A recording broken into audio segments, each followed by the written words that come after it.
Hi friends, வாங்க நம்ம செடிகளுக்கு இன்றைக்கி ஒரு ஃபங்கஸ், இது ஒரு ஃபங்கஸ் செடியோட வளர்ச்சிக்காக மாதம் மாதம் இந்த ஃபங்கஸை நம்ம செடிகளுக்கு கொடுக்குறோம். இது மைக்கோரைஸா வேமன்னு சொல்லுவாங்க. இதை எப்படி கொடுக்கணும்னா, ஒரு 3 கிராம் மண்புழு உரத்தோட, ஒரு கைப்பிடி மண்புழு உரம், ஒரு 3 கிராம் இதை நல்லா மிக்ஸ் பண்ணி ஒவ்வொரு தொட்டிக்கும் நம்ம கொடுக்கணும். கொடுக்கும்போது சாயங்காலம் தான் கொடுக்கணும். நம்மளோட தொட்டி மண் நீங்கள் ஒரு 1 ஹவர் பிஃபோர் நல்லா ஈரப்படுத்திடணும், தண்ணி ஊற்றிடுங்க. ஏன்னா இது காஞ்ச மண்ணில் கொடுக்கக்கூடாது, மைக்ரோரைஸா இறந்துடும். அந்த ஈரப்பதமாக இருக்கணும் மண் நீங்கள் கொடுக்கும்போது.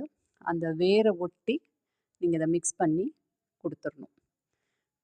இது ஏன் இது கொடுக்கணும் அப்படின்னா, மைக்ரோரைஸா செடிகளோட வேர் பகுதியில் நிறைய பரவி வளரும். அது வேரில் இருக்கிற சத்தை அதை எடுத்துக்கிறோம், வேருக்கு சில சத்தை அது கொடுக்கும். இது ஃபுல்லாக செடி ஃபுல்லாக பரவிருச்சுன்னா செடிக்கு எதிர்ப்பு சக்தியை கொடுக்கும், நோய் நொடி தாக்காமல் இருக்கும். இதை கொடுத்து நீங்கள் ஒரு 5 நாள் கழித்து ட்ரைகோடர்மா விரிடி, அது ஒரு ஃபங்கஸ் தான், 1 கிராம் 1 லிட்டர் தண்ணியில் நீங்கள் கலந்து செடிகளுக்கு கொடுத்துடணும். இதை எப்பயுமே மாதத்துக்கு ஒரு தடவை கொடுத்துட்டிங்கன்னா உங்கள் செடி எப்பயுமே ஆரோக்கியமாக இருக்கும். ஏன்னா நீங்கள் என்ன உரம் கொடுத்தாலும் சில நேரம் செடி எடுத்துக்காது, அப்படியே அது மண்ணிலே தான் இருக்கும். அதை செடி எடுத்துக்கிறணும் அப்படின்னா நீங்கள் கண்டிப்பாக இந்த மைக்ரோரைஸா ஃபங்கஸை மந்த்லி ஒன்ஸ் மைக்ரோரைஸாவும் ட்ரைகோடர்மா விரிடியும் நீங்கள் செடிகளுக்கு கொடுக்கணும். கொடுத்தீங்கன்னா செடி ஆரோக்கியமாக இருக்கும்.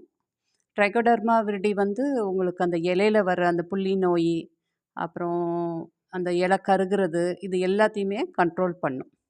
இது ரெண்டும் ஈக்கோ ஃப்ரெண்ட்லி தான், எந்த ஒரு ஃபங்கல் டிசீஸையும் வரவிடாமல் பார்த்துக்குறோம்.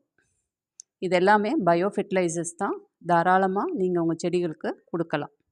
Thank you friends.